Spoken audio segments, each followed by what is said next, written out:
আমার না জপটা ঠিক আসছে না।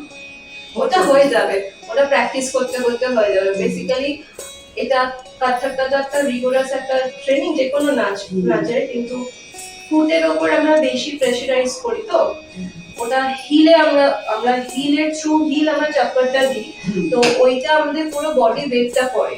এবার ছোট থেকে কি হয়, তুমি তো অনেক এজে গিয়ে আমার কাছে ভর্তি হয়েছো, তো ছোট থেকে ফ্লেক্সিবিলিটিটা হয়নি এখনো, বাট হয়ে যায়, মানে হাত পা খোলা কি এমনি ঘোরা এগুলো হয়ে যায়। কিন্তু পার্টিকুলারলি কিছু জিনিস থাকে যেটা বডি ওয়েটের অনুযায়ী একটা বয়সের জন্য পায়ের ব্যথা হতে পারে, অনেক কিছু খেতে ওঠার প্রবলেম হতে পারে, তো এটা থ্রু প্র্যাকটিস ফ্লেক্সিবিলিটি আসবে।